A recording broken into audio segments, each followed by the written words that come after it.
Hollywood, California, Monday, September 7th.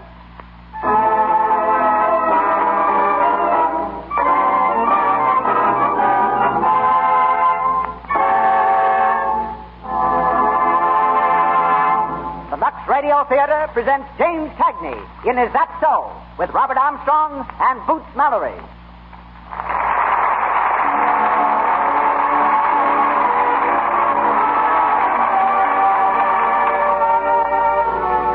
Presents Hollywood. During the next hour, the makers of Lux Flakes bring you an entertainment headed by such famous Hollywood celebrities as James Cagney, Robert Armstrong, Boots Mallory, Cecil B. DeMille, Dr. A.H. Giannini, Sheila Graham, and Louis Silvers.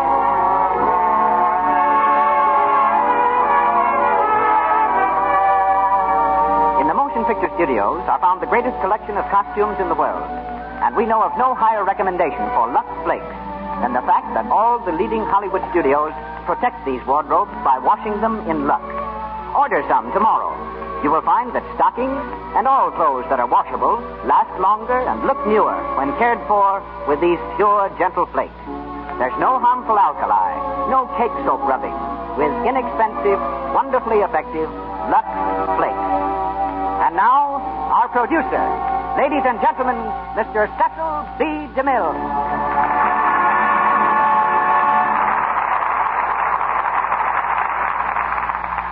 Greetings from Hollywood, ladies and gentlemen. Yorkville, one of the frolicking sections of New York City, is famous for its fine German citizens and fine German food, its burgers and its hamburgers. Thinking of James Cagney coming from there is almost as hard as imagining Hitler, a native of Dublin. Yet it was in Yorkville that James was born, a harp in a German band. Before he started swinging his fists at various screen villains, Jimmy was a bellhop, a bundle wrapper, and a tea-room waiter. With the money he earned, he studied art at Columbia University. But the most remarkable thing he ever painted was a verbal picture of his career as an actor when he talked his way into a job in vaudeville. Some years later, Jimmy won his first dramatic part by a hair. In fact, a whole head of hair. They were looking for an actor to take the part of a swaggering hobo in a play called Outside Looking In. The first requisite for the role was that the actor have red hair. Other players were after the job, but Jimmy took his hat off to the producer and went to work. When his biography is written, it will probably be titled So Red the Head. To moviegoers, Cagney has since become the perfect example of a wisecracking Irishman with muscles of steel and a heart of gold. In reality, there are few more cultured gentlemen in Hollywood. His tastes run to music, especially the piano, and art. He's quite accomplished in both. In tonight's play, however, he appears in the type of role that has made him successful on the screen. He is Hap Hurley, a prizefighter's manager. The unmanageable fighter being managed is Robert Armstrong, one of the stars of the play when it ran on Broadway for 2 years. We shall hear him as Chick Cowan, who rates as a lightweight, both mentally and physically. Our leading lady tonight is Miss Boots Mallory, who plays the part of Sue. And now the Lux Radio Theater presents the first round of our comedy, Is That So?, starring James Cagney with Robert Armstrong and Boots Mallory.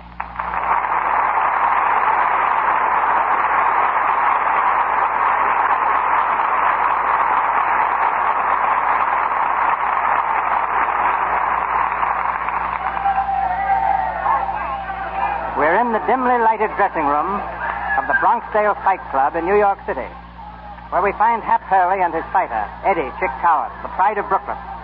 Chick, ready for the next bout, has just had his hands bandaged, but there's a dreamy look in his eyes, which seems to cause Hap a great deal of concern. Hap paces the floor nervously, offering last-minute advice. Now, Chick, listen, just remember one thing, will you? Keep your mind on the fight. Don't think of nothing else. Just think about the fight. What? The fight, remember? You're fighting tonight. Hey, Hap, you think she'll be there? Oh, about crying out loud. Will you forget James for a minute? I'm talking to you about a fight. Now, this is important. If we don't win, we don't eat. Gee, Hap, she's got such pretty eyes. Oh, now, look, Chick, I'm going to tell you just once more. Every nickel we got, our whole into the purse. Everything's riding on that busted snozzle of yours. Now, will you please, for my sake, for your mother's sake, will you please forget that dame for a while? Boy, has she got pretty teeth. Oh.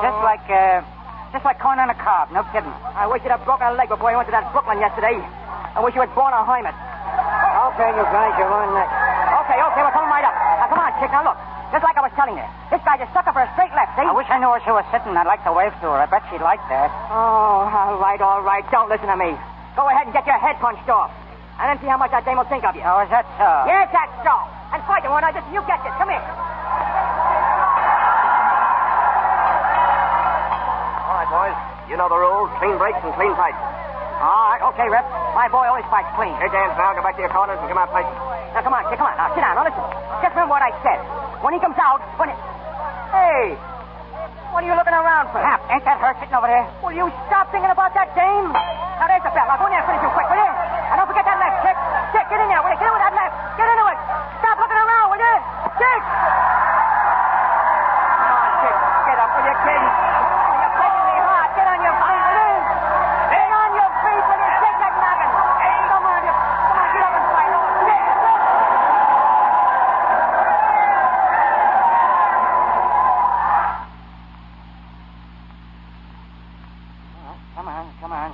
Come on, Chick, get off the grass. Huh? The grass, get off it. What for? You drag me out to the park and then I can't even sit on the grass.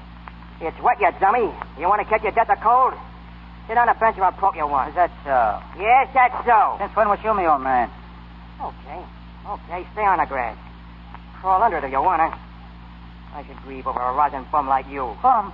Oh, yeah. Yo hide me bum. I'm done with you. You and your dame. You mean I'm done with a fighting game? I mean you better go back to the Navy and leave box fighting and them as can stand it. You a fighter. Yeah. That's a hot one. You a fighter. Oh, Herb. Listen, now get your setup. A guy that couldn't punch a hole to a lace curtain, and what happened? I bet the whole roll on you, that was the worst. And you deliberately get yourself knocked out. Throw the fight and your manager too, deliberate. Oh, gee. I told you, Hap. I could have swore I saw that dame I met in Brooklyn. Oh, Dame. Always looking for dames. Where is she now? No dough, no dame. We're all alike. Oh, Hap. I'm sorry about that go tonight. Honest, I am, Hap. No kidding, Hap. I swear I'll never look at another dame again, so help me. I wouldn't care if you started to hear him. We're washed up, see? Oh, good evening, boys. Hey, mister, you dropped your watch. Oh, that's all right. It's perfectly all right. I meant to drop it. I was going to come back in the morning and get it. Say, you want to fight? Sure, we want to fight. I'm this boy's manager, and he fights anybody, see? All right. Tell him to take off his coat. Huh? Come on and fight, you coward. Hey, take it easy. Hey, you know who this is. I don't care who he is. I'm going to knock his block off. And then I'm going home and do the same thing to my sister's fiancé. Oh, now listen, chump. This is Eddie Chicowan of Brooklyn. I don't care if he's an admiral in full uniform. Come on, Mr. Chicken Oozes. I'm going to knock your head off. Oh, now listen, mister. Look, you wouldn't want to take advantage of a poor sick man, would you? Sick? Who's sick, Hap? Who's sick? You are, you sap, you are. Shut up. Yeah, poor sick as anything. He had kind of a bad fall a night. Oh, is that so? Are you really sick? Yeah. I ain't feeling very good today. Well, now, that's too bad. Look, someday when you're feeling yourself again, you come around and I'll knock your head off. Is that all right? Sure, that's fine. Is that so? Who said it was fine? Listen, mister, he'll get his head knocked off when and where I tell him that. I'm his manager, see? Oh, you are you? Yeah. Well, now, let me tell you, Mr. Hurley, Hap Hurley. Quite so, Mr. Hurley. And this young man is... Eddie Chicowan of Brooklyn. Eddie Chicowan? Yeah. It seems to me that I've heard that name somewhere. Yeah, Hap just told it to you. Oh, yes. Yes, that's where I heard it. I knew I... I beg your pardon, gentlemen. My name is... my card. Oh, thanks. Mr. C. Clinton Blackburn. This is Mr. Blackburn, Chick. Pleased to meet you, Mr. Blackburn. You know, if my head would stop going around for a minute, I could think. Didn't I see you whip young Tierney last month? Oh, and what a lacing he gave that bum. And when I think of what he did tonight, that makes it even worse. Something go wrong? Yeah. He turned around and looked for a dame. Lay off, will you? Look, Hap, I'm awful hungry. How's for getting a couple of hamburgers, huh? Yeah. How about some nice breasted chicken on the glass? No, I think I'll get a nice sirloin steak. And what do you think you're going to use for money, slug? Pardon me, but do you boys mean that you're broke? Broke? Listen, mister. Tomorrow we start borrowing from the church mice. Get it? Oh, that's terrible. No, I tell you what. You boys come home with me, and we'll get something to eat. What do you say? Oh, that's awful nice of you, but... No, not a word. We'll take a taxi.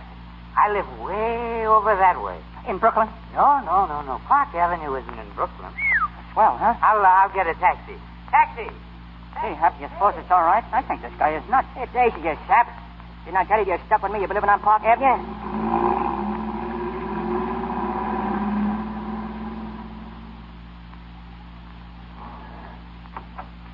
Come right in, boys. Thanks. Johnson. Johnson. Oh, I've got an awful headache. Oh, you'll be okay in the morning. Johnson, where are you? Pretty swell joint, eh, Chick? The berries. I'm sorry, boys, but the servants seem to be out. You just drop your things over there. We'll see if we can find something in the kitchen. Hey, somebody's coming. Johnson. Oh, it's you, Parker, eh? Ain't in the town again, weren't you, Clint? I was beautifully. Mr. Hap Hurley, Mr. Eddie Chicktown of Brooklyn, my future brother-in-law, Mr. Robert Parker. Nice to meet you. Well, I wish you'd make a little less noise, Clint. And you needn't bother calling for Johnson or anyone else. The servants have left. Oh, they've left, have they? Well, I don't have to ask why. Where's my sister? She'll be home presently. Does she know the servants have left? What difference does that make? They left because I told them to leave. I hope that's sufficient explanation. When Sue comes, tell her I'll be in the library. Oh. You and that guy get along fine, don't you, Clint? Yes, don't we? Oh, I wish I had enough nerve to do what I'd like to do. That bad, huh? It's worse than that. Say, I think you boys can do something for me, if you will. You want me to take a poke at that guy? Hey, you're always taking a poke at somebody. It's the one you wouldn't do it at the right time. And maybe you wouldn't hit the mat so often. Is that so? Yes, that's so. Is that so? Oh, shut up. Leave him get through, will you? Go ahead, St. Choice. Well, as I was about to say, I'm almost convinced that my brother-in-law-to-be is a crook. No kidding. Well, at any rate, he's made some insinuations against one who can't defend himself. One whom well, you understand. No, I don't understand. That ain't nothing new. You never understood nothing in your whole life. Is that so? Yes, that's so. You just shut up and listen. Okay, Clint, go ahead. Thanks. Now, there's plenty of room here in the house. You boys might just as well stay here, and I'll stake you until you're back on your feet again. All I want you to do is to get me into some sort of good shape again, physically. Then I can attend to Parker myself. What do you say? Sounds good to me. Hey, Chick? Wonder where you... Oh, it's no use. What are you going to do with a guy like that? Hello, Clenny. Oh, Sue, I want you to meet some friends of mine. Mr. Hurley, my sister. How do you do? Pleased to meet you, Miss Blackboy. And this is Eddie Chicktown, my sister, Chick. Hiya, babe. Cut out that babe stuff, you love. Hap, why don't you and Chick go into the kitchen and help yourselves? I want to speak to my sister for a moment. Sure, just don't bother about us. We'll be okay. The kitchen's straight back. Just keep walking. We'll find us all right. Come on, Chick. Clenny, where on earth did you ever... Who are they? Now, listen, Sue, dear. They're going to stay here and get me into shape again, physically. Stay here. Oh, Clenny, don't be ridiculous. You know perfectly well Robert would make a terrible row. Well, let him. After all, this house is mine, or rather ours. You're not married to Parker yet, and I'll be darned. Clenny, you know we can't afford to antagonize Robert. I'm not so sure anymore. I don't believe everything that crook says. I don't care if he did handle the estate. I still don't think poor Jerry had anything to do with embezzlement or forgery or anything else. But, Clenny, how can we afford to take a chance? Robert swears that Jerry forged... I know. But I'd be willing to bet that Parker took that money himself. You know as well as I do that our brother never gambled, so how could he possibly have owed all that money? And forgery? Jerry never did anything crooked in his life. But what can we do, Clenny? We can't afford to drag Jerry's name through the courts. It'd be different if he were alive and here to defend himself. Well, he isn't. And Parker has enough evidence to blacken his name and ours, too. We'll just have to keep on this way. Well, I still don't see why you have to marry the crook. Well, you certainly don't suppose I like the idea any more than you. But he holds all the cards, Clenny. We've got to play his way. By George, Sue. I've got it. You've got what? An idea. A tremendous idea. Parker fired both of the men servants tonight. Why not make Hap and Chick the butler and second man? Oh, Clenny, you're talking nonsense. Well, why not? Well, because they know nothing about it. They'd be terrible. You know they wouldn't last a day. I'm not so sure. Oh, Hap. Well, right up. Hey, Clint, where do you keep the ketchup around here? Hap, there's something I'd like you to do for me, if you will. Clenny, please don't. Anything you say, Clint. You know me. Old faithful Hap Hurley. Good. 2 of our servants left suddenly tonight. Yeah? My sister's fiancé, Mr. Parker, you know, was rather fussy. So we thought perhaps that you boys would accept the situation, just for a week or 2. You, Hap, you could be the butler. Butler? What would I have to do? Oh, you know, sort of look after things. Manage the household. Oh, a manager. Oh, sure, that's a cinch. What about Chick? Well, he'd be the second man. Footman, you know. Footman? Oh, that'd be okay for the kid. Footway swell. Well, then it's all settled. You see, Sue? Yes, I see. Well, as long as you're going to remain here, you may as well begin now, Hurley. Straighten up the kitchen, then you may retire. I'll give you detailed instructions in the morning. Good night, Hurley. Good night, madam. Boy, was that good or was that good? That was fine. Good night, Clenny. Good night, Sue. Now, in the morning, Hap, I found turkey legs. Don't drag them in here, you love. Shut up, will you? I'm starved. Hey, Clint, who's that guy in the big picture in the hall? The one with all the braid all over him. That's my older brother, Jerry. He was killed in a plane crash several years ago. Say, didn't he used to be in the Navy? Yes, he was in the Navy when he died. I thought I knew that guy. I served on his ship once. swell fellow. Yes, he was, wasn't he? Yeah. Well, I guess I'll grab a pocket of cake out there. Hey, come back here, you. What's the matter? Take your mind off your stomach and get to work. You got a new job. Oh, yeah? Yeah. You're a footman. I'm a what? Well, maybe I'd better explain to him, Hap. Won't do no good. All right, I'll leave it to you. I'm going to bed. You'll find your quarters right off the kitchen, boys. Oh, will you need anything tonight? Well, how about the loan of a toothbrush? Shut up, will you? We'll be fine, Clint. Don't you worry about us. We see you in the morning. Right you are. Good night, boys. Good night, Clint. Good night. Great guy, ain't he? Yeah. The dame's okay, too. Now, listen, Mug. I'm telling you for the last time. Can that dame stuff. She's a lady, see? Okay, I didn't say nothing. You know, Chick, the only thing I don't like around here is that guy Parker. Yeah, me too. Hey, Chick, don't you remember that guy from someplace? Sure, he's the dame's fiancé. Yeah, I know, but what else? What else? Let me see. Seems to me I met that guy someplace before. You met him when we come in. Yeah, but before. I mean before. Oh, before, yeah. Seems to me I've seen him before, too. Hey, you seen he to live in Brooklyn? Oh, you and your Brooklyn. Brooklyn and James. Brooklyn and James. That's all you can think about. That's so. Yes, that's so. That's so. Yeah, that's so. That's so. That's right, yeah.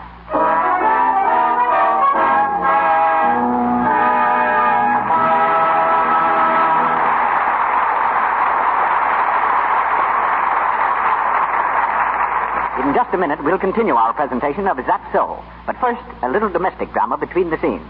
We're in the modern apartment of Jim and Elsie. They are dressing to go out in the evening. Elsie is putting on her stockings and pop, another run.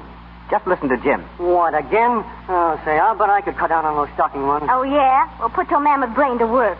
Say, it never stops working. I'm full of dope on the question right now. Well, spill it, big boy, but make it snappy. Okay, here's the first tidbit. You know, I heard Sis spilling a mouthful about runs the other day. Oh, I bet she was crabbing. That's why you're balmy, baby. She's got the runs problem licked. Come on, Sis says, I tell a guy how you do it. Elsie's runs are driving me nuts. And she says nothing to it. Hardly a run have I had since I switched to Lux. Hey, that's an idea. No, I'll say so, Cupcake. And here's another. Another what? Another juicy bit. Heard my secretary spill this one on the phone. I suppose her stockings never pop a run. Right the first time. And you know why? She uses Lux. Lux. Well, I'm a smart girl, too. Here's where I switched to Lux. Clever women everywhere are learning how Lux cuts down on stocking runs. It saves elasticity, you see. Cake soap rubbing and soaps with harmful alkali weaken elasticity. Then, even a slight strain on your stockings may snap a thread and start a run. Try Lux. You'll be amazed at how much longer your stockings wear. And once again, Mr. DeMille. We present the second round of our comedy, Is That So?, starring Jimmy Cagney as Hap Hurley and featuring Robert Armstrong and Boots Mallory. It's 1 week later, and all is not well. Despite the fact that they've tried their best, Hap and Chick don't seem to be cut out for domestic service. We find them preparing a buffet breakfast for Sue and her fiancé, Robert Parker. Hap and Chick are standing at the buffet, clumsily juggling the hot plates, as Parker glares at them from the table. Hurley, will you please hurry that breakfast? Yeah, sure. Coming right up. Come on, step on it, will you, Chick? I'm doing the best I can, and what do I know about cooking eggs? Oh, what do you know about anything? Look out! Ellen, what was that? I think I dropped the plate. Pick it up, you dope. Pick it up. What for? It's all busted Oh, anyhow. I ought to slug you. Give me that ham. If it's for Parker, season it with cyanide. Here's your breakfast, Miss Sue. Thank you, Hurley. Hey, Hap, I forget. Does that Parker guy get 2 3-minute eggs or 3 2-minute eggs? Cowan, will you please remember to place a mister before my name when you speak of me? Keep your shirt on. You're going to feel lucky I talk about you at all. Go on, Chick. Fix the egg. Oh, wait a second, helpless. I'll show you. I've never heard of such impertinence, Sue. I don't see how you tolerate such servants.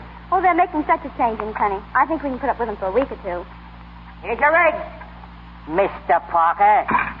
Must you do that? Oh, stop beefing, will you? If you don't like the way things are done around here, why don't you do it yourself? I'm sorry, Sue, but I refuse to tolerate such treatment. When you've taught your servants more respect, I shall return for my breakfast. Good morning. Hurley, I'm afraid I must insist that you be more careful of the manner in which you treat my guests. And after all, Mr. Parker is my guest. Yeah. But from what Clint tells me, that guy ain't exactly welcome around here. Please, Hurley, some fresh toast. Okay, I get it. Some more toast, Chick. Gee, Hap, I can't wake that toaster.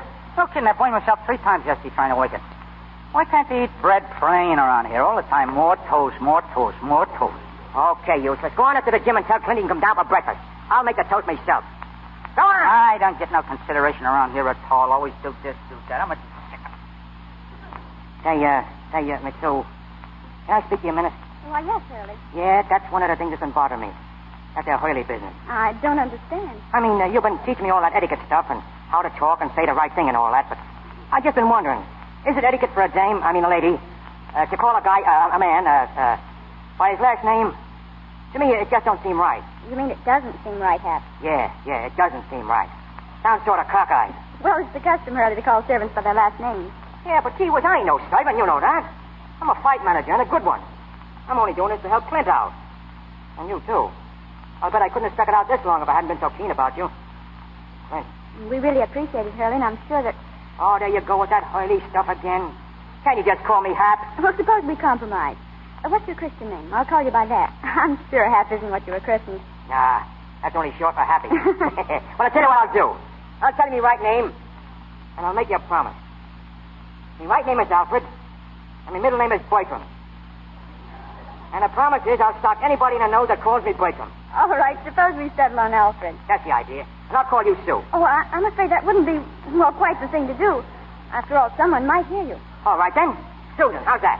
Well, Miss Susan would be better. Huh? Well, after all, you are supposed to be the butler here. Oh, that's only a gag. I know, but as long as you're here, you'll have to act like a butler. Okay. I'll call you Miss Blackburn or Miss Susan or anything you want. But I'm going to think of you as just plain Sue.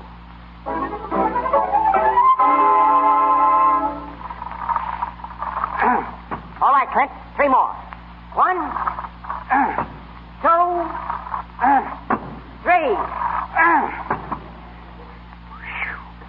What's that a workout? How do you feel? Great. Yeah. Lifting weights is good for you. I make Chick do it every day. Hand me that towel, will you? Here you are. You know, I didn't tell you. I like to arrange a bout for Chick. That is, if it's okay with you. A fight? Where? Right here now. Oh, I get it. You want to bounce that Parker guy around, huh? No, I'll be able to bounce him around myself soon. No, I'd like to arrange a regular bout for you for a week from Wednesday against a regular fighter. Who is he? Ever hear of Johnny Duffy? Duffy? Yeah, I know him. Well, he's driving a car for Major Fitzstanley, a friend of mine. We got to talking. We thought it might be fun to have a bout right here at the house. Chick versus Duffy. At the house? Yes. We could ring up a ring out in the garden and have some friends over. I thought it would be good training for Chick. Yeah, it'd be kind of a workout for him. But a palooka like Johnny Duffy ain't no match for my boy. I'll have to tell him to take it easy. Chick's coming around all right, eh? Coming around? Right now, he could lick 9 gorillas. Well, of course, this is just sort of a friendly match with Duffy. But, Hap, do you think we could trust Chick with a real bout? What do you mean? Can we trust him? Say, I seen a guy offer him $2,000 to throw one of the Navy championship fights, and Chick nearly threw him off the boat. That isn't what I mean, Hap. I don't doubt his honesty. I'm talking about women. Is he likely to repeat that last fiasco? Oh, I don't know, Clint. But I'm pretty sure if we got a real important battle, he'd keep his mind on it. You really think he's ready to go? Oh, I could drop a hat. All right. Hand me that phone. What are you going to do? I'll show you. Do you know Pat Kelly? Yeah, sure. He manages Soccer Goodman, light heavyweight champ. Yeah, I know he does. That's why I'm calling him. Hello. Mr. Kelly, please. This is Mr. Blackburn. Just tell him Clint Blackburn. He'll know. Hey, you mean to say you're going to... Hey, Chick! Hey! Chick, come up here! Hello, Pat. How are you? Well, that's fine. Say, Pat, do you know Eddie Chick Cowan? Well, I've acquired an interest in the boy. How about doing business? No. I mean for a bout with soccer, of course, for the championship. Oh, you do, huh? Well, how much? Wait just a second, Pat. Say, Hap. Yeah? Is it the usual thing for a champion to demand a guarantee before agreeing to fight for his title? Yeah, that's right. Cash on the line. Oh, I see. All right, Pat. It's a deal. I'll be down with Hap Hurley tomorrow, and we can discuss the thing in detail. You call me Hap? Uh-huh. Shut up a minute, shut up. About 4? Right. See you then, Pat. Well, Hap, it's in. Yeah. You hear that, Chick? We fight the champ. No kidding. We sign the papers tomorrow and post a guarantee of $10,000 for Goodman's end of the purse. 10 grand? Of course. Why not? Yeah, but 10 grand, that's a lot of dough. Well, I've seen Chick work out, and I think he's worth the gamble. You see that, Chick? A match with the soccer laid right in your lap. Gee, I'm going to call up that dame in Brooklyn. She'll be tickled to death. Listen now. You ain't calling no dames, you understand? Oh, ain't. You ain't. Oh, said so. I say so. Oh, yeah? Yeah. Is that so? Yes, that's so. Is that so? Yes, that's so.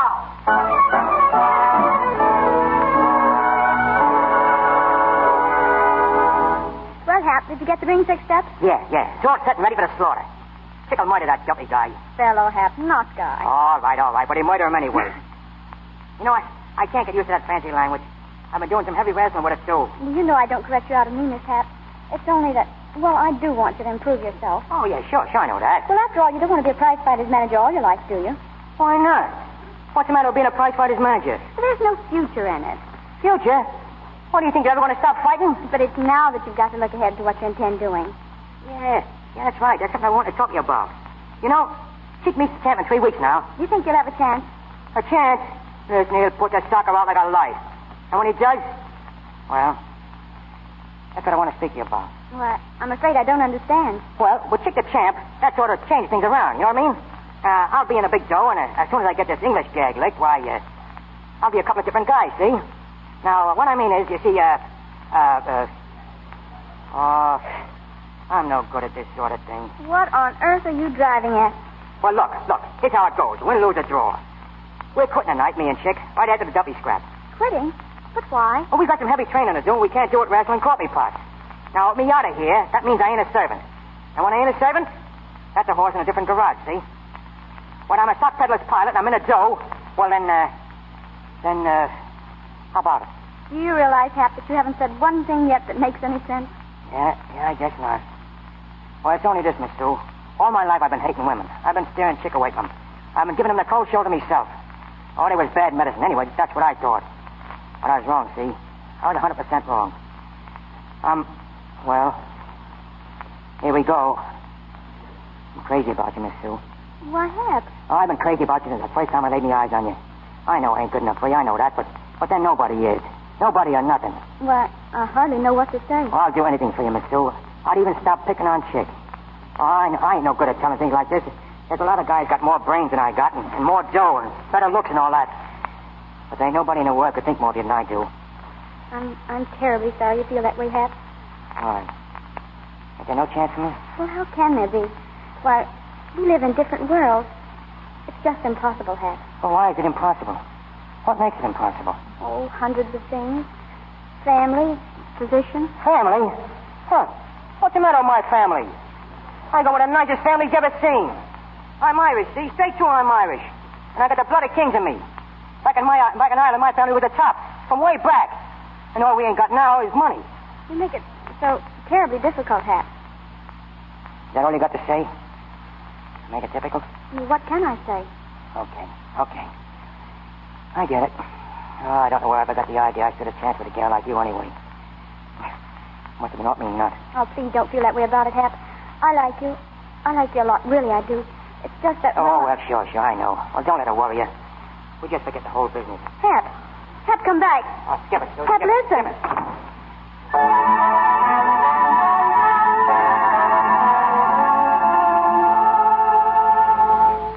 Hey, Hap. Get a look at the old 1-2. 1-2. 1-2. Boy, when I land on a duffy tonight... Hey, Hap. What's the matter with you, Hap? Didn't you pay no attention to me? Huh? Hey, Hap. I ain't never seen you like this before. What's eating you? Nothing. I mean, nothing. No, I mean nothing. Oh, that Susie dame, huh? You just keep your 2 cents out of this. Come on, lace up your shoes, will you? I'll be waiting for us up downstairs. Okay. I guess she's stuck on that Parker guy all right, huh? A pig's foot. That crook ain't got her fool for a minute. Say, Hap, are you sure that guy Parker ain't never lived in Brooklyn? I could swear I seen him before. Yeah, me too. But there's one thing I'm telling you. I ain't never going to see him again. Or Sue neither. I was never any good at that dame racket, and now it goes double. What does, Hap? I wasn't good enough for her. Just a prize fight manager. The family wasn't good enough for her. I guess you didn't know that, did you? Well, just let her wait, that's all. Just let her wait. She'll see that... Gee, Hap, I didn't know you felt like that. Oh, stop it, will you? Stop it!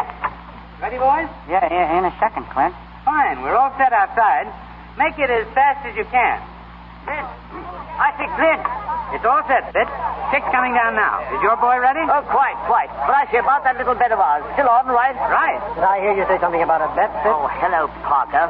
Is betting the order of the day, Clint? Well, Fitz and I have a small bet, if that's what you mean. Why? Just that I thought I'd like to place a small wager on the bout myself. What are the odds? I'm giving Fitz 5 to 1 on Chick for 100. 5 to 1. Do I get the same odds? If you want them. 5,000 to 1,000, shall we say? Oh, I think, Clinty, that's a bit stiff, don't you think so? Well, of course, if you're not game. All right, Parker. It's a bet. 5 to 1 for 1,000. Right you are. Well, I'm going in the house for a moment. See you later, Clinty, old boy.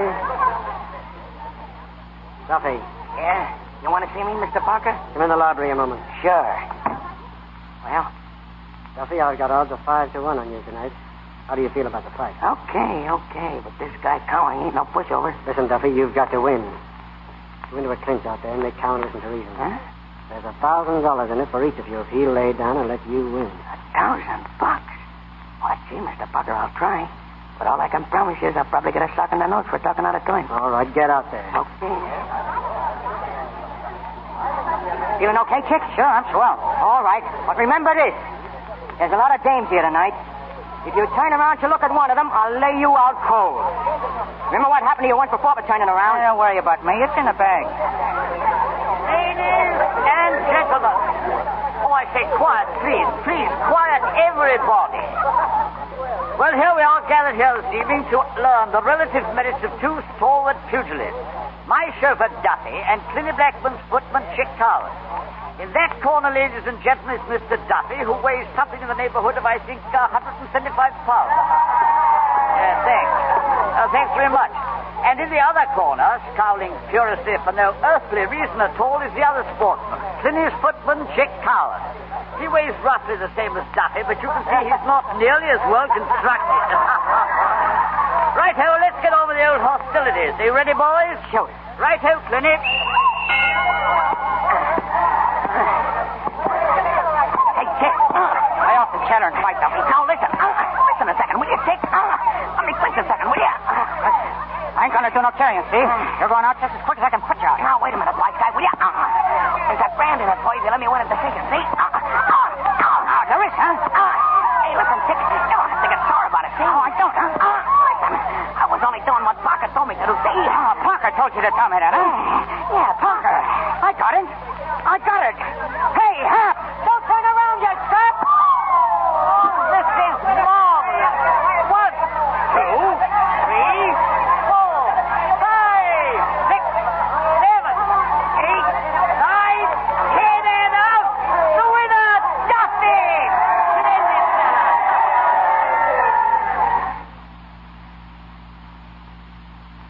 Come on, Chick. Snap out of it. Come on, you dumb egg. Snap out of it so I can take a poke at you myself. What hit me? Duffy hit you, you egg-headed dope. Why, that... Let me at him. Sit down. You always want to fight after it's all over. Well, what were you looking for this time? Christmas? Hey, Hap, I remember him. Oh. His name's Parker. I remember him now. That's why I wasn't paying no attention to Duffy. All of a sudden, I remember who this Parker is, and then... Well, now, isn't that just dandy? So you remember him, huh? Well, maybe if I call him in, you'd like to slip him a nice little kiss. Nah, you don't get me, Hap.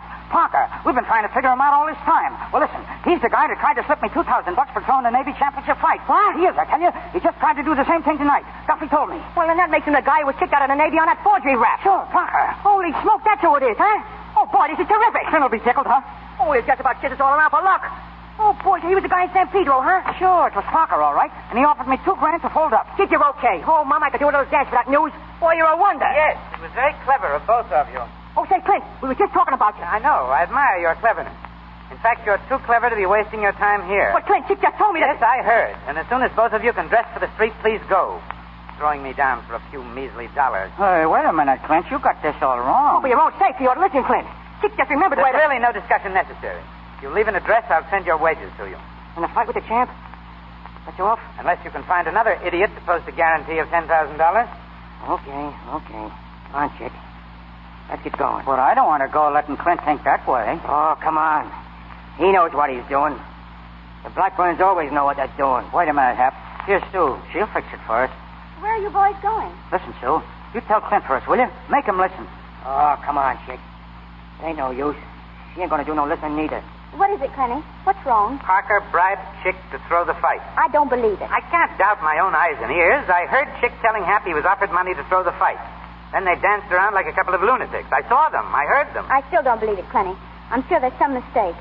Gee, Clint, if you'll only listen for a second. I didn't even talk to Parker about this fight. I was telling Hap I'll about... be inside if you want me, Sue. Well, I guess that's that. Come on, Chick. Hap, I'm awfully sorry about everything. Oh, that's all right, kid. What I do wish you'd tell Clint that we never done nothing crooked in our lives. Tell him that, will you? And if he wants it, we got some news that ought to interest him. Come on, Chick. Let's go.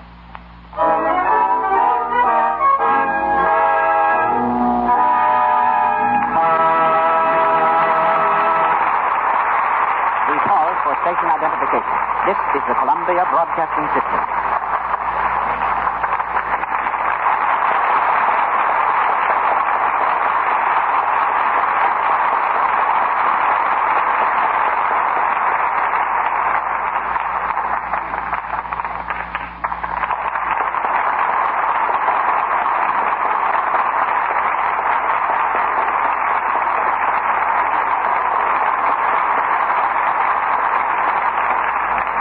Hollywood is famous for its good-looking girls, but they're not all in the movies. Walter Winchell recently termed tonight's guest the prettiest newspaper woman in America. An English debutante, she was presented at court a few years ago to the King and Queen, but gave up a whirl in society to whirl on the stage. After dancing in the chorus of London musical shows, she became understudy to Jessie Matthews. Then she jumped to fame with a leading part in Noel Coward's play, This Year of Grace. As a dancer, she was noted for her ability to kick. In fact, it was one of her kicks that started her off as a columnist. A newspaper published an article about chorus girls to which she objected, and she's been writing ever since. She came to Hollywood a year ago, and today her gossipy news about picture stars, syndicated by the North American Newspaper Alliance, is read daily by 20 million people in newspapers all over the world. Ladies and gentlemen, Miss Sheila Graham.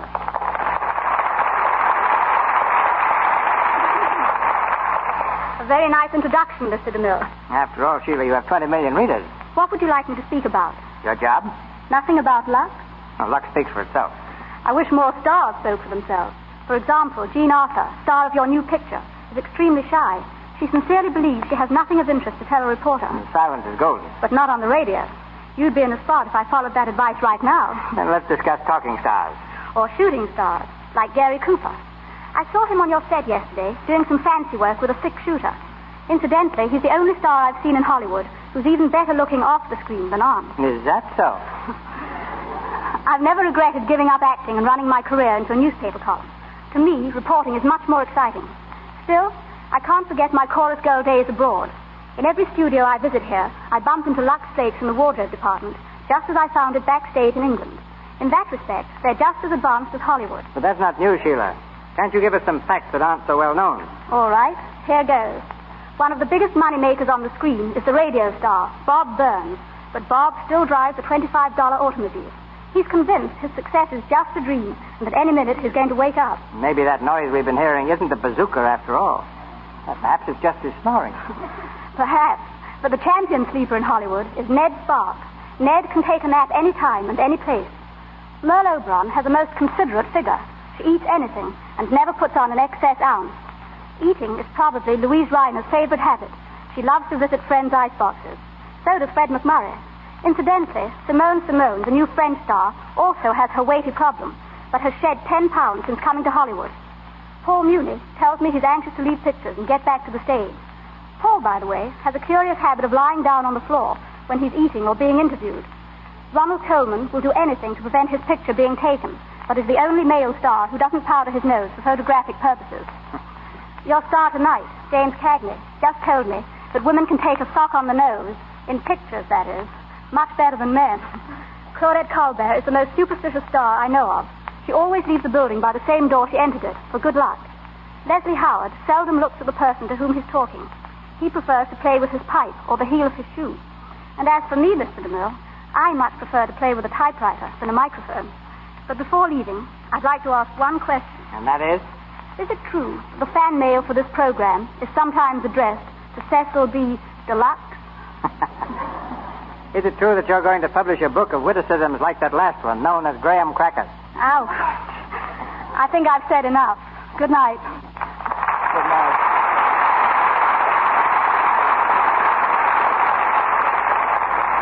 We raise the curtain on the final round of Is That So, starring Jimmy Cagney as the unhappy Hap Hurley and featuring Robert Armstrong and Boots Mallory. A month has passed, and Chick has won the championship. In the library of the Blackburn home, Sue has arranged a meeting with Parker, Clint, Chick, and Hap. The fighter and his manager have still not arrived, and Parker stirs restlessly in his chair. My dear Sue, might I ask exactly why I'm here? Please be patient, Robert. I'm afraid, Sue, my patience is rapidly being exhausted. Wouldn't it be just as well if we postponed this gathering of yours until some more practical time? Oh, I couldn't think of putting this off any longer, Robert. This is something I've dreamed of for years. Clenny, will you answer that? I suppose I'll have to. Hi, Clint, old boy, old Saco pal, old boy. Hiya, Clint. Come in. Oh, thanks. Come on, stupid. Good evening, Hap. Hiya, Sue. Make the new world champ. Congratulations, Chick. It was nothing at all. Hiya, Parker, old bean, how's tricks? Just what is the meaning of this, Sue? Sit down, Robert. I'll explain everything. Yeah, sure. Pull up a chair, Parky. Well, Sue? But first, Robert, I'd like to make a public apology. I've made it privately several times. I think I'll feel a lot better if I make it again here. Oh, now, Sue, listen. You don't have to. Please, Hap, I want to. I want to apologize to Hap Hurley for having been such a pompous little snob. I'm sorry, Hap, really. There now, I do feel better. You didn't hold this little party for that, did you? Patience, Clenny. We now come to a second vital point. My engagement to Robert Parker is here and now brought definitely to an end. That's telling him, Toots. Shut up, you. Well, that's the first good news I've had in weeks. So the engagement is broken, is it? Definitely. No, that's too bad. I was hoping there'd be no necessity for something ugly. Are you quite sure, Sue? Quite sure. I imagine we shall have to go to the law about a little matter of embezzlement and forgery after all. And courts are such a bother. Oh, I don't think you'll be bothered with courts much. Stop beating about the bush, Sue. What have you got up your sleeve? Well, as a matter of fact, Clint, I don't think that Mr. Parker's going to remain in this country very long. Do you, Hap? Well, personally, I think he's going to find it kind of hot around here. Of course, if he wants to stay, that's up to him. But if he's wise, he'll scram, and scram quick. South America would be nice. Don't you think so, Chick? Yeah, it's all right. But a lot of guys like Canada better.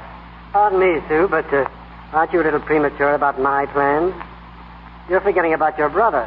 He was involved in a little difficulty, as I remember it. I think his memory should be considered. It's being considered, Robert, I assure you. Now comes the third vital point. Robert Parker, it gives me the greatest pleasure possible to inform you that we know you to be a liar and a thief. What? And a double-faced water rat in a bargain. Why, you sit down before I slap you to sleep. We got the goods on you, Parker. I took it on myself to do a little investigating for Sue here, and I found out plenty. The way I understand it, you showed Clint and Sue proof that some dough had been lifted out of their estate. Then you showed them notes their brother was supposed to have forged and some records of gambling losses. But you didn't hand over the notes, did you? No. You kept them to hold over their heads. Well, that's called blackmail. Don't be ridiculous. Yes, blackmail. You've known all along that I've hated you, and that Clenny hated you. That you used our love for our brother Jerry just as a means of marrying a portion of the Blackburn money. Well, it didn't work. I'm going to marry Hap Hurley. Huh? Sue, you mean it? Sue, think what you're saying. Well, I have thought. I love Hap just the way he is, and I wouldn't change him for anything. Oh, gee, Sue, That's too bad. Think of the shock when members of the social register read that Jerry Blackburn... Don't worry. There won't be nothing to read. We've been looking into your past, Parker, and we got you all lined up for a nice room and a bed in a state prison. Really? Yeah, really. You was in the Navy for a while, wasn't you? I in the Navy? Yeah. You were a quartermaster on a Texas, and that's where you met Sue's brother. What rot, Sue. I've never been on a battleship in my life. Ah, yes, you was. But you was using the name of Collins then. This is all preposterous. Really, Sue, I'm not And you were dishonorably discharged from the Navy after it was found that you had forged the senior officer's name to some important receipts. That's correct, isn't it, Sue? Check. I think you've carried this far enough, Sue. I won't argue with you. The whole thing is too silly. But you've made a lot of ridiculous accusations that you can't possibly substantiate. Oh, can't I? Check, when was the first time you saw Mr. Parker? Well, I'm the favorite to win the Navy championship in the light heavy division, see? And this guy Parker, he was a quartermaster on our ship. He comes up to me and offers me $2,000 to take a dive. Wait a minute. Listen, Hap, is that what you and Chick were discussing the night of the fight with Duffy? Yeah, sure, Clint. Sure. That's what we tried to tell you. I was telling Hap that I recognized Parker. That was the reason I turned around. He told Duffy to offer me $1,000, and all of a sudden I put two and two together, and it spelled Parker. Well, I don't know what to say, boys. I've never been so ashamed in all my life. Oh, forget it. It just took you a little time to get on to things, that's all. But the fight, I've been wondering about that all night. Who provided the guarantee for Sacker Goodman? Well, it was Sue. You? You mean you put up $10,000? Yes, and it proved to be a very good investment. I now have a half interest in Chick and a full interest in Hap. Then you and Hap really... Oh, she was only kidding me about that, Clint. You got nothing to worry about. Did I say anything about being worried? And did I say anything about not being serious? Oh, now, wait a minute, Sue. I can take kidding just so long. Then it ain't kidding no more. But, Hap, I meant it. course, if you've changed your mind. Oh, gosh, no. I just did. Dames, all the time, dames. They ain't no good, says him. Shut your trap, egghead. When I want any help from you, I'll ask you first. How is that so? Yes, that's so. Yes, that's While you boys settle your little difficulties, I'll see to it that Mr. Parker gets safely through the front door. Come, Mr. Parker, you're leaving. Say, Clint, just one poke at him first, huh? Oh, no. No, I'm going to show Mr. Parker out alone. Come, dear Mr. Parker. You all think you've been very clever, don't you? Go on, scram before I take a poke at you. Can you imagine that, Hap, letting that crook get off like that? Like what? Oh, did you hear that, Doc? Well, I still wish I could have punched a couple of his teeth out. Listen, you do no more punching around here, you see? Only when I tell you to. I mean, I and Sue. Oh, Hap. Yeah, and you ain't going to be making so many trips to Brooklyn either. You got another fight coming up. Oh, but Hap. No, Chick, no argument. You do just as Hap tells you. Oh, is that so? Yes, that's so. Is that so? Yes, that's so. Is that so? Yes, that's so.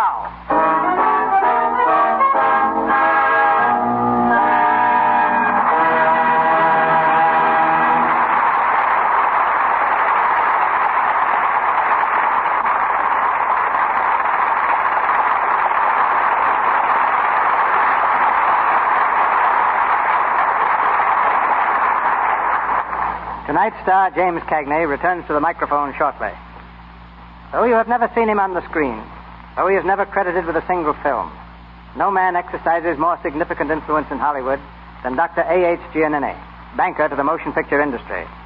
Son of Italian immigrants and subject as a boy to all the struggles besetting people in straitened circumstances, this man who loans millions of dollars yearly to the picture studios began his professional life in medicine. As an intern, he once volunteered to treat a man dying of typhus. The victim lay in a pest house in San Francisco, confined with lepers. Dr. Giannini and a nurse went to his side, but it was too late. The patient died. 48 hours later, the nurse was dead. Dr. Giannini himself stricken. Another doctor came to treat him. That doctor died. But the young intern survived. During the Spanish-American War, he again volunteered to administer to 1,200 Negroes, desperately ill with smallpox. For this service, San Francisco publicly honored him. Dr. Giannini left his practice to follow his father and brother in a small banking business. Today, practically every major studio in Hollywood owes its start to him. He is now directly connected with films as president and chairman of United Artists Corporation and trustee of both Columbia Pictures Corporation and Universal Pictures Corporation. His presence is distinctly an honor to the Lux Radio Theater. Ladies and gentlemen, Dr. A.H. Giannini.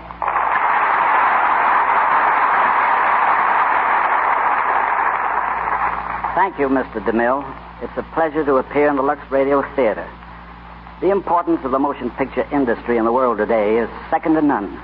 Lately, there has been a tremendous interest in films abroad, particularly in England. Its significance cannot be underestimated. Foreign nations realize that if a country acquires a permanent monopoly in this field, that nation will eventually dominate the world. In a sense, Europe today is governed by the slogan, "I care not who makes the laws of the nation, if I can make its motion pictures." Trade used to follow the flag. You mean now it follows the films? Exactly. Girls in foreign capitals constantly keep their eyes on Hollywood for new ways of dressing their hair and new styles and clothes. More and more American phrases are found in English publications. Our traditions, culture, language, and social values are gradually Americanizing the globe. The end result is that the profit element in pictures abroad has become a secondary consideration. Their prime consideration right now is to maintain their own tradition and history. 25 years ago, Doctor, banks not only refused to loan a penny to motion pictures, but I know of one bank that said they preferred not to have the account of any motion picture company. You ended all that. But what prompted your participation in pictures? First, I realized that the motion picture was the only commodity in the world for which people were willing to pay sight unseen. Any merchandise that can influence people to that extent must, I concluded, be worthwhile. Second, motion pictures have an almost limitless field. They are made to be enjoyed by everyone. Third, they appeal to children. To me, that was and is yet the best assurance for the future of any business. I've seen what children can mean to banking. Many years ago, I started the first school savings system in California, and later in states all over the nation. These accounts, which began with pennies, have since increased into the millions. Yet when I entered the motion picture field, I was not entirely alone. A new bank in Hollywood was beginning to give recognition to movies. Mr. DeMille was its first vice president. Not because I had money, but because I knew pictures. But to you, Doctor, goes the distinction of being the first man who definitely made art a respected security for a loan. On one occasion, I was criticized by bank examiners for putting $500,000 in a company distributing Charlie Chaplin's picture, The Kid, instead of investing that money in gilt-edged securities. Several weeks later, my loan was repaid, but the gilt-edged securities tumbled from $100 a share to $80. In 1929, when the country was plagued by depression, Hollywood again limped to Dr. Giannini. Largely through his help, not a single studio closed its doors throughout those trying times. Production, in fact, actually increased. Tell us, Doctor, how do you determine if a picture studio is a good risk? By applying practically the same principle I used years ago in New York City. At that time, Mrs. Giannini and I often had young guests at our home, schoolgirls and boys. They loved to visit us because I always showed them motion pictures. I had a purpose in doing so. I wanted to see what photoplays they applauded the most. It was the studios whose films these youngsters liked best that got the help they needed. Today, the only difference is that I make my decisions by the applause of the nation. And in so doing, Dr. Giannini has been the financial rock to which motion pictures have cast their anchors in every storm. A rock with anything but a heart of stone. It's been a long time since I've been in medicine, but I haven't forgotten that a doctor must know not only the body, but the man as well. In a similar manner, have I made character, as well as a man's business, the real basis for my confidence in him. Thank you, sir, and good night.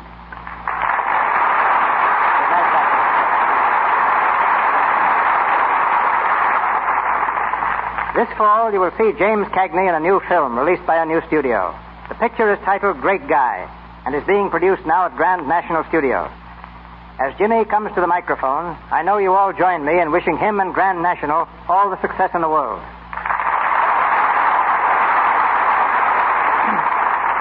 Thank you, Mr. DeMille. Great Guy is a tentative title of a story of a civil service employee who reformed the city government by exposing political corruption. What I like about it chiefly is that the lead is a grand, honest character. To me, the all-important need in pictures today is for better stories. Stories whose characters are real, honest people. And the same applies to the air. And it's your careful choice of stories for the Lux Radio Theater that keeps me one of your most constant listeners. Congratulations to you, and good night. Good night, Jimmy. Thank you, Mr. Cagney. The Lux Radio Theater has arranged a particularly fine program for next week. Mr. DeMille tells you about it in a moment. Assisting Mr. Cagney, Mr. Armstrong, and Miss Mallory in our cast tonight were Kenneth Thompson, Lionel Pape, Frank Rowan, Lou Merrill, Frank Nelson, James Eagles, and Ross Forrester. Mr. Cagney appeared tonight through courtesy of Grand National Studios, Mr. DeMille, Paramount, and Mr. Silvers, our musical director, 20th Century Fox. Robert Armstrong will be seen shortly in the new MGM picture, All American Chump. And here's Mr. DeMille. The talents of one of England's finest dramatists and two of Hollywood's most distinguished performers are combined next week in the Lux Radio Theater when we bring you Sir James Barrie's Quality Street, starring Ruth Chatterton and Brian Aherne. This charming story has been told many times on stages the world over and in motion pictures. The story of a prim little school teacher who waited 10 years for her soldier sweetheart to come back to her.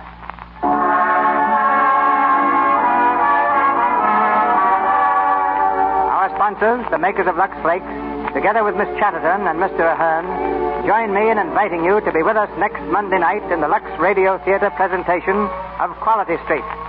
This is Cecil B. DeMille saying good night to you from Hollywood. Your announcer has been Melville Ruiz. This is the Columbia Broadcasting System.